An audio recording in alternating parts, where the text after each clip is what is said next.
What is going on, guys? Welcome to another episode of the Next Gen Pod. It's your host, Umana, and with me is Joe Tipton and Jamie Shaw of Rivals. How are you guys feeling? Joe, how's your weekend go? I'm good, man. I'm good. Excited for some games tonight this week. It's starting to heat up here. I'm pumped. Yeah, absolutely. Jamie, how about you? Man, it was I was at a 14-year-old girls soccer tournament with my daughter this whole weekend. So I went through the ebbs and flows of being a parent and a fan. Completely understand the yelling and everything coming off from the sideline. And man, referees have a thankless job. And hand up, my bad, guys, my bad. But it was a blast. It was a great weekend. Some good basketball being played, and now I get to spend some time with you guys. So let's go. Let's go. Let's go. I was in the gym. There was some local events out in Dallas, so I was doing that plus some color commentary, which I need some work, and sometimes Oh, let's go. What I games were you calling? It was I called four. It was like Arlington Martin versus Frisco Memorial, some like the local high school like Mansfield Summit and stuff like that. So need some work. People say I did a pretty good job, but I thought I was kind of wild with some of my statements. But good. It was only good. It was only like 45 viewers. You Like know, NFHS stuff, like on NFHS and everything? Was it you and somebody else? it was on the YouTube live. So yeah, I can say link. Yeah. Oh, Yeah, so let's go. It was pretty okay. cool. I see you big time. I'm trying a little bit. But right now I'm trying to host this show. A man of many hats. Right, right. So let's get into a new week, new freshman power rankings. Jamie, started off. Who you got? Well, so you know what, Ani, we were sitting there going through this, and I was sitting there writing down, and we've done five or so episodes, and three of them we've talked about AJ Banson, Caleb Wilson, and Darren Peterson. So instead of doing a power ranking here, I was looking at possibly shifting it a little bit and talking about some guys that we didn't normally talk about. Obviously, we all know what AJ Benson did against UConn. We talked about it before we got here, and it was phenomenal. Caleb Wilson, all that stuff. But I want to shed some light on some freshmen. The depth of this freshman, I think Joe Tipton and I were talking earlier. Joe Tipton, I say it like he's not right here in front of me. Joe and I were talking earlier about, I think he said that there's 40 guys. Is that right, Joe? 40 players in the freshman class that are averaging double figure points. Yeah, at high majors. Yep. So I want to talk about a little bit more than just the top three. Starting off, Masamba Diop, Arizona State, averaging 14 and a half points on almost 60% from the field. 7'1" guy from Senegal. He grew up playing in Spain. The athletic fluidity you see from him is so unique. He's showing flashes of on the ball off the bounce, showing flashes of some jump shooting, showing flashes of the strength and finishing around the basket. It's going to be very interesting to see the season that he continues to have for this Arizona State team. Masamba Diop has started off great, and he's unique. The movement skills at 7'1" are very unique. The touch that he has, the ability to finish, and the athletic fluidity that he has is very unique. Still has to tighten things up a little bit. Very interested to see how he continues to move forward. Another one that I know, Ani, you're going to be thrilled to talk about, Kingston Flemings at Houston. Got his sea legs in the first game. His next three games for Houston have been off the charts, culminating in this 22-point outburst he had against Auburn this past weekend. What really stood out for me in that game wasn't necessarily the 22 points and the confidence he had. You saw the leadership he had on the floor, but he was the one that got the defensive stops down the stretch. The ball was in Tahad Pettiford's hand.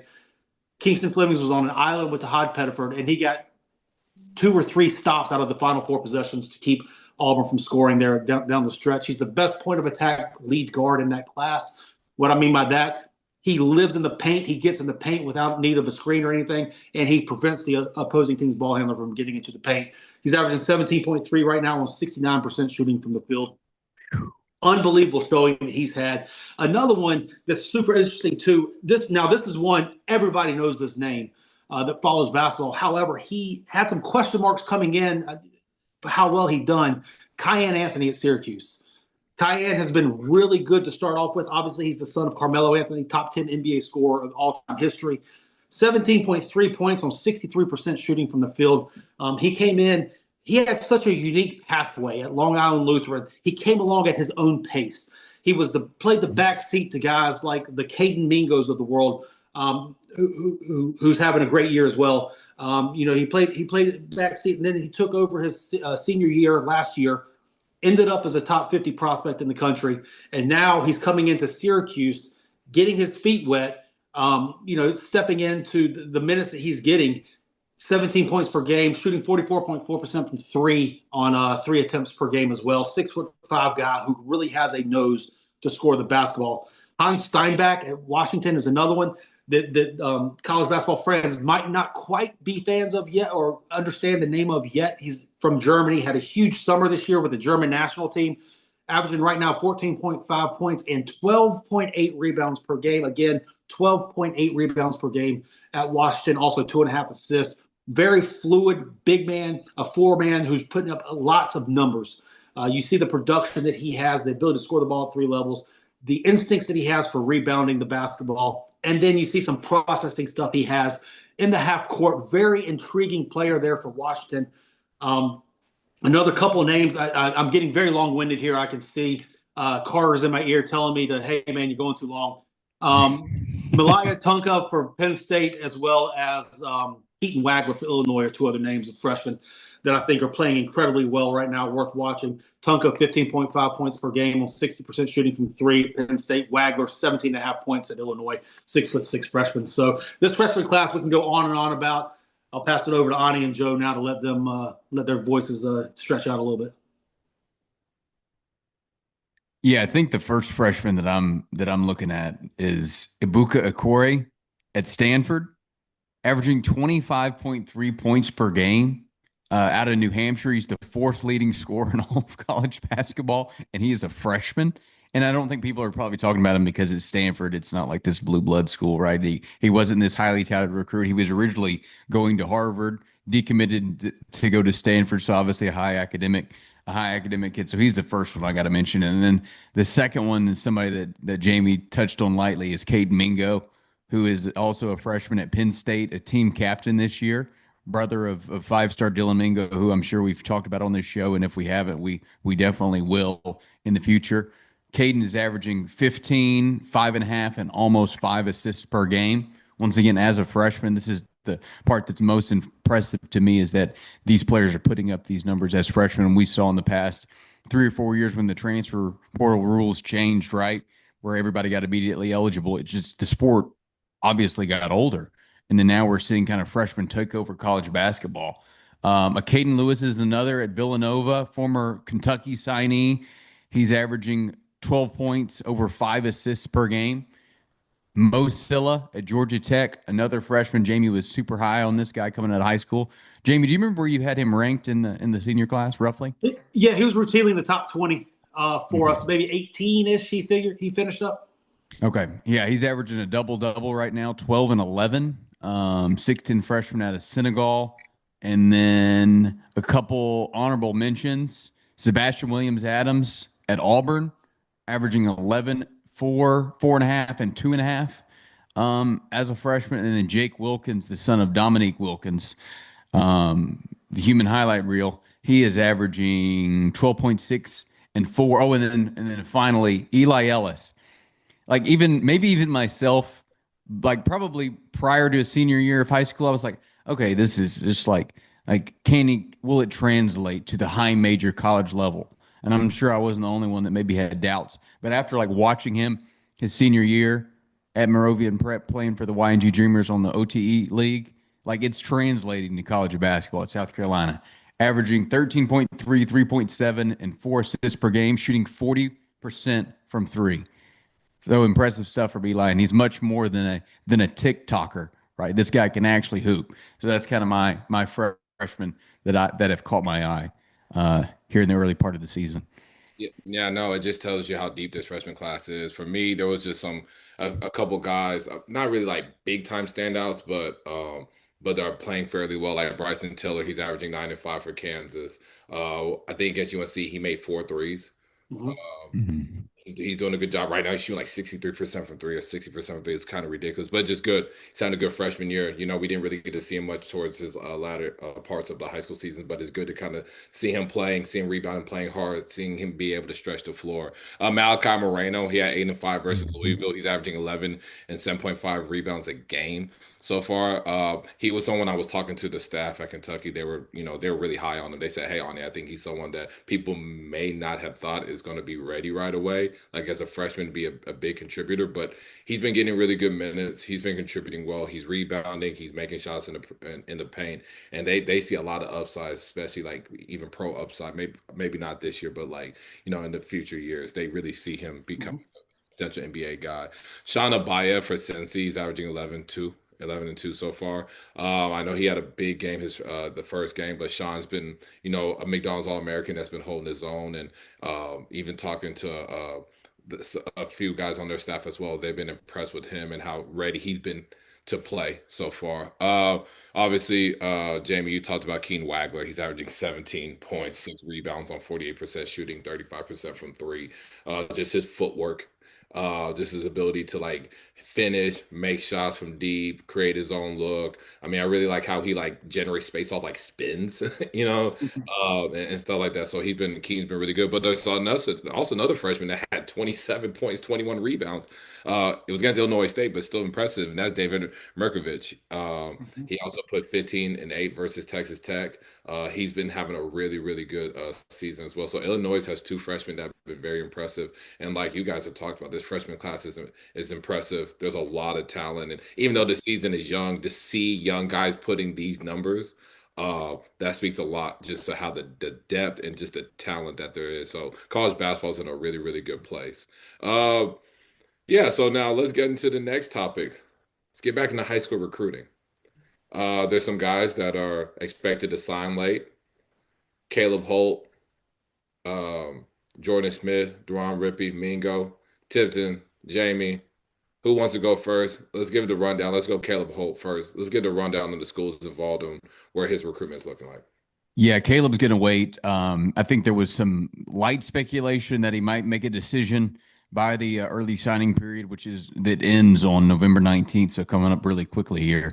But he's going to wait a little bit longer. It might be a couple more months before he has a decision. He just kind of wants to watch some games, see who's playing well, maybe who's going to go to the NBA draft, and then also see who else is going to commit to these schools that he's considering. For example, he's considering Kentucky. Does Tyron Stokes end up at Kentucky? Caden Samuels, who's considering Alabama, does Caden Samuels end up at Alabama? How does he figure out his fit there? But kind of the four schools that are kind of at the top of his list would be those two: Alabama, Kentucky, and then Arizona and Houston. And I think a lot of people are thinking like, oh, he's just going to stay home or come back home to the University of Alabama. I don't think that is a surefire thing. I think they are, you know, like I said, a very real choice and a very real threat in his recruitment. But he really likes Kentucky as well, and I'm still not even ready to count out Arizona, who came in late to his recruitment, and then also Houston. I think he could be a good fit, there as well. And obviously, he just wants to see who's going to come back and what his role looks like. That's kind of his reasoning and a lot of these players' reasoning as to why they're waiting to make a decision. They have this leverage. They're these top five. We're talking about top five, top 10 players in the class here. They can really do whatever they want, and a lot of these schools are gonna wait on them. Right, 100%. They're going to wait on them, and deservingly so. And as we've seen, we talked about the freshman class and how impressive they are. These are a group of guys that could have impactful freshman years. So they'll wait on them for sure. How about Brandon McCoy? What's the update on him? Yeah, McCoy, he's always been a guy that planned on waiting late. Duke was hot on him really early, and now his recruitment's kind of shifted. He's taken four visits: Arkansas, Michigan, Miami, and Alabama. I know he's contemplated visits to USC and Oregon, so those are just kind of ones to keep on your radar. But I don't think that there's an overwhelming favorite in this recruitment. I think Michigan is kind of the school that has caught his eye the most, but it's also one of those things that is not a surefire thing. Expectations have to align, and there's so much that people ask me all the time, oh, where's this player going to go? It's not as simple as like who the player likes the most. It's like you know maybe not just at McCoy's example specifically, but it's just like, all right, how much NIL does the player want, and how much is the school willing to pay? And if those don't align, then a lot of the time players aren't even going to their favorite school. So I think Arkansas, Michigan are kind of the two that are I would probably say out front for McCoy. But even wouldn't rule out a school like Alabama, depending on how things go with a guy like Caleb Holt. And then kind of go from there. But I think he'll be a guy that there's no real timeline for him either. Yeah, Absolutely. That makes sense. And guys got to realize that, it's hard to turn down hundreds, thousands of dollars. So NIL does play a part. If they want to make that sacrifice, that's fine. But the money does have to line up. There's they know their price tag and they just want to make sure that they get their value. Now Jordan Smith, I know that's someone we haven't really talked about a whole lot, but like where's his recruitment at right now? Yeah, and one quick thing about like just NIL and these recruitments, like I always say, NIL is the great equalizer, right? Because you could be down the road in your recruitment, you could be considering offers of 5 to 700,000, and the school comes in and offers you $1 million, and you're like, oh, well, you value me more, you want me more, I'm going to make more money, and then it doesn't even matter. Like I think relationships still matter to a certain extent, but at the same time, money does talk. Like, let's be real. There are players even in this class that have committed, not going to name names. They've been down the road with certain schools, kind of down to two schools, and another school comes in and offers, $2 million, and that's the school that they Right. pick. That's right. It's really a lot of the time, like people, I think a lot of the time, fans and just folks that follow recruiting, they always assume that they're just going to go to the school that has the highest offer. That does still happen, obviously. But if you're in the ballpark and you're like offering what other schools are offering and you're offering what the market value is, like these agents are smart. Like they know like what their current clients are getting, the previous clients, and players just around the country. You have to be able to pay what other players are offering and get within that range for it to make sense. Otherwise, you will not be considered. And there's very few schools that can come in and offer three, 400, $500,000 less and still land the commitment. But I could talk about that all day. But back to Jordan Smith Jr., he's also another guy that is kind of planned on waiting until late. A few schools recruiting him: Duke, Arkansas, Syracuse, Kentucky, and Georgetown. I think Duke is kind of the one that everyone's always mentioned. But it also comes down, like you just start to wonder if it's Duke, then why isn't he committed to Duke? So the longer this thing goes on, it just gives another school to come in an opportunity. So and make a push for him. So I think, as time goes on in these recruitments, like I'll be honest, I never thought Nate Ament was going to choose Tennessee. I thought he might go to Duke. I thought he might go to Louisville. Like I might, that like I remember that recruitment, and then it's like, I mean, I would have placed Tennessee like as one of the last schools that he was going to choose, like around this time last year, and then his recruitment stretched into the spring. I remember he committed on Easter Sunday, and I think a lot of the schools, that's the part that you got to be careful with for a lot of these recruits is if you wait too long, other schools will lose interest, and they're just like, hey man, like we've recruited you for forever. And like if you haven't told us we're coming, then like it doesn't matter how talented you are. Tennessee was one of those schools that stayed in there. And shout out to Justin Gainey, who led the recruitment. The associate coach at Tennessee ends up landing and Mint and making a big splash. But I keep getting off topic here. But Ani, I'll let you take back over. Oh, you good. You good. No, we love it. We love when you're the expert, Joe. You're the intel expert. We I want appreciate it. insight. So yeah, like there's no problem. We not like telling you to hurry up like Jamie. We're not gonna. Oh man. Wait, But no, Carter's out in your ear now? Yeah. right. But no, there's still a few more guys. I mean, like Deron Rippey, Dylan Mingo. I know you touched upon with them a few weeks Mhm. ago. But is there anything new when in regards? Obviously, they're going to commit late, but just with the recruitment. Yeah, Rippy just announced his top five schools: Tennessee, NC State, Duke, Miami, and Texas. I think it'll be a few more weeks. I think he'll have a decision by the end of the calendar year. But I think the schools that, at least that I've kind of gathered as like the top, like the list within that list would be Tennessee, NC State, and Duke. And to be honest with you, it wouldn't surprise me if he picked any of those. But I think NC State is the one that most people are talking about. They were his last visit, but I would not rule out Rick Barnes or John Shire come swooping in and grabbing his commitment. Absolutely. And Dylan Mingo. And then Dylan Mingo, last but not least, no list for him. He's taken a bunch of visits. I think he's went on 6 or 7. North Carolina was the most recent school that he's visited. His brother, Caden Mingo, who we just mentioned just a little bit ago, is a freshman standout, who's at Penn State. Dylan is legitimately considering Penn State, and they might actually be the top contender to land him. There's a lot of trust with that staff, and Caden's had early success there. And there was even talks about them before Caden chose Penn State. There was interest between the two brothers in going to college together. So I don't think it's a surefire thing. Baylor's another school that's towards the top of Mingo's list as well. Dylan goes to Long Island Lutheran in New York, where VJ Edgecombe went, and VJ went to Baylor and became a lottery pick. And look where he's at now, Rookie of the Year contender. So I think that's kind of where things are at. And he's visited Washington, he's visited UConn, Miami, Alabama. Kind of the list goes on. NC State, that visit ended up getting canceled. So I think NC State is pushing for Rippy, and then still kind of hanging in there with Dylan Mingo to a certain extent as well. So I sense the expert, Joe Tipton, gave us the rundown. Now, Jamie, we back to you because you're also an expert.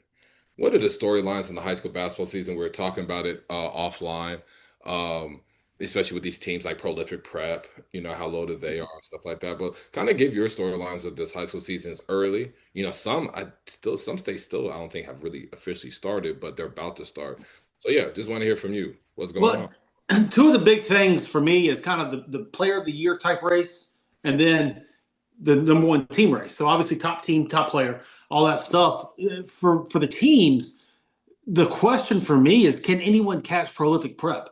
Head coach Ryan Bernardi has put together just a magnificent array of talent. I think all three of us watched them play at the Border League in Vegas. They headline, five-star Caleb Holt, 2026 class, but then they also have the number one player in the 2027 class with Bruce Branch. You have the number one point guard in the 27 class with Nas Anderson. You got quite possibly one of the best defensive bigs in the country with Davion Adkins there. You have a shooter with Alex Smith going to Ohio State. You have MJ Madison backing up there, an array of talent there on the bench.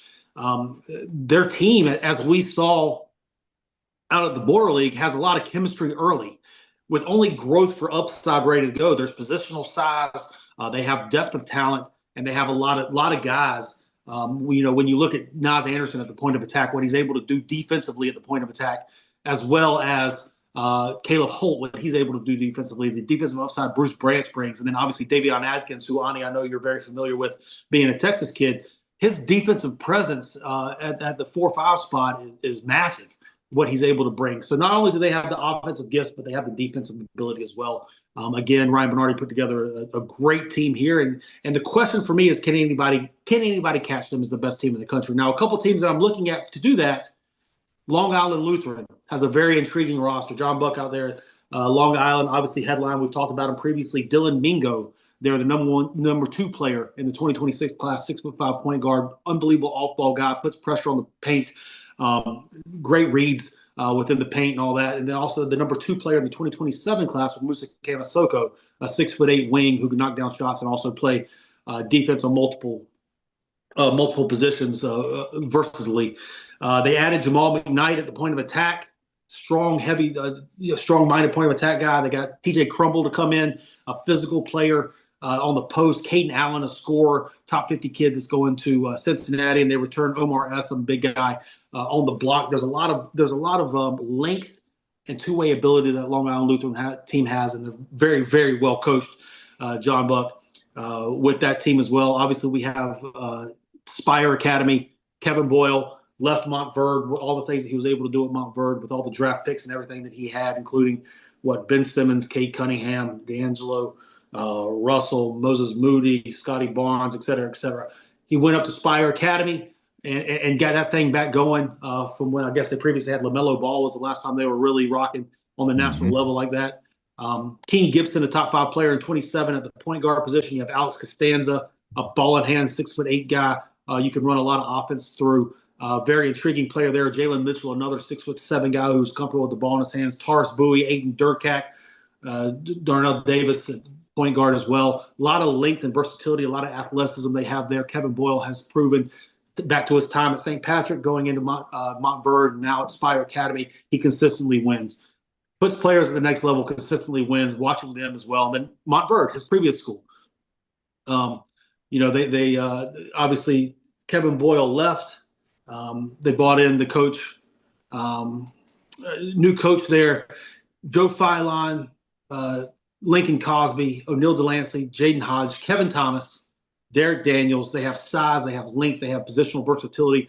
Phylon and Lincoln Cosby are both in that 6'9" range, able to guard multiple spots and make plays with the ball in their hands. O'Neal Delancey is a ball in hand guy with deep range. Jaden Hodge, guy who can also create offense. 6'5", had a good summer this summer playing FIBA with the Belgian team. Kevin Thomas, a high flying wing. Derek Daniels, a big physical force. That they have there as well. This Montverde team, Steve has done a great job coaching his players. He's won a lot of games going back to Gonzaga Collegiate in the DMV area. But those four teams, prolific, tier of their own, top tier. I think those are three teams around them that I'm watching as well. Do y'all have any thoughts? I know y'all saw this prolific team. Y'all seen some other guys as well. Do y'all have any thoughts on any of those teams or players or any other teams possibly that can make a run? Yeah, I definitely think like those. That's a really good list, and I definitely think they're ones that can really kind of contend to be in that tier one and make a push against prolific. But Link Academy, I mean, just looking at the roster, haven't even seen them yet, but like Davion Thompson, Trent Perry, Ethan Taylor, Tristan Reed, Luca Foster, Cameron Barnes, Keontae Graybear, like they got a really if I didn't say mention, yeah, Taj Reeves as well, but like they have a deep roster. If they can really come together, I think they can really challenge Prolific. But they're talented on paper. They're really, really good. I have not been able to see them live, Yes. so I can't. I'm not gonna, I'm not going to put them on tier one yet. But on paper, they're a very super intriguing squad. And then Southeastern Prep with David Peavy. Yes. This is first year there. Has won multiple state titles at Duncanville. He has loaded roster with Obina, Kezi, Beckham Black, CJ Rosser, picking up Jackson Richardson. Like they got a really, really deep squad. So they're another group. The squad is good. I mean, I'm wondering how like the seventh, eighth, ninth man, if they can really kind of hold their own at this level, but they got some talent there. Depth is going to be their key thing. Uh, but when you talk about that top 5 or 6 players on that team, loaded. They've been gelling. They've been playing kind of early on, especially in that grind session. So, and then David Peavy, he's a winner. He's had teams that have been nationally ranked for multiple years in a row. At that one year, I think they were the #1 team according to Ronnie Flores and his Balls Life Fat 50. So, like, really loaded team. Excited to see kind of where they at on paper, how they gel. But like Lincoln and Southeastern Prep to me are the two that is like, okay, yeah, like they could really challenge them. But Prolific is on the tier of their own right now. They're definitely on the tier of their own. They're the best team we saw when we were at the Border League. Then they seem to continue and getting better. And they didn't have Davion Atkins at Border League. Yeah. Or Caleb Holt. Yeah, or Caleb Holt. So like Yeah. they were the best team we saw there, and they didn't have 2 high-level players. So that tells you where they're at. But yeah, that's for me. And Mari Wesley, that's the other kid for Southeastern Prep. Yeah. But yeah, those two. And then kind of looking at the National Player of the Year talk, obviously everybody's going to be looking at Tyron Stokes, #1 player of the 2026 class, just transferred up to Rainier Beach in Washington. So we'll see what he brings. He's kind of in that tier by himself right now as to heading into the season, leaving his old school, going to a new school. We'll kind of see what his year looks like, meshing with the new team and games and all that stuff. Couple other guys that I'm looking at, though, that I think could really make a run. There's some guys that are in that tier alongside Tyron Stokes, and there's a couple sleepers that could possibly be worth watching as well. Deron Rippey's one that I'm looking at as a potential candidate for National Player of the Year, the explosive guy, point of attack guard, back-to-back state champion in New Jersey, went through the summer and just ran through everything. He's looking for every bit of smoke. They're playing a big schedule at Blair Academy this year. Very eager to see the year that he's able to put together, but I think Deron Rippey could make a run at the National Player of the Year conversation. Jordan Smith is another one at Paul VI. He's one that just success follows. Just winning follows him around everywhere he goes. He's a great defensive player, playing better with the ball in his hand. And Paul VI traditionally plays a ton of national level games. So they'll be on TV, I'm sure. They always typically are. And then Jordan Smith is going to be the head of the snake that comes with that Paul VI team. And then Arafan Diane is another one. He is the most game ready big man in that class, playing at Iowa United. They're going to have a lot of big games, and they're going to play through him. He's going to be able to show on the offensive end of the floor, big 7-foot, 265-pound player who can create advantages consistently on that end of the floor. I think Arafan Diane is somebody who can consistently build a resume into that level toward Tyron Stokes. A couple sleepers, Miles Sadler, CIA Bella Vista, is going to have a big, have a lot of big games, and his ability to kind of make plays and elevate the floor of people around him. He was awesome last year in the EYBL Scholastic, then followed up the summer, was really good.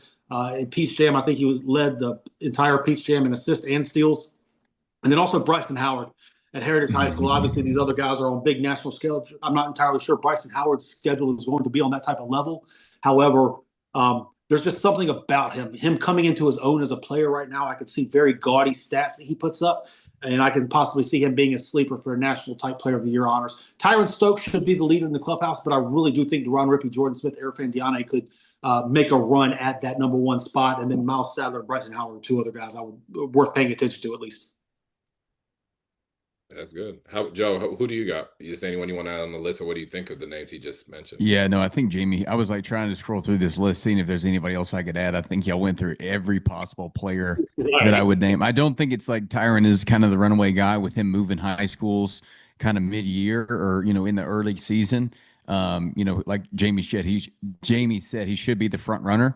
But I think like Jordan Smith Jr. is kind of the one that I would kind of put in second place. I think it just his overall impact is going to be at a really high level. I think he'll have an awesome senior year. But I think y'all kind of listed all the players that I could even possibly imagine. So great job. Yeah, same. I was like Rippy. To me, I'm really interested in that one, especially how he played when we last saw him. So yeah, Jamie, that list was hit the nail on the head. I mean, any closing thoughts from either of you guys? I mean, we're going to another week of basketball. I know we're going to be college games, high school games. I know guys are going to start breaking down the list, even if they don't commit in the early signing, but kind of what's some closing thoughts going into, this week?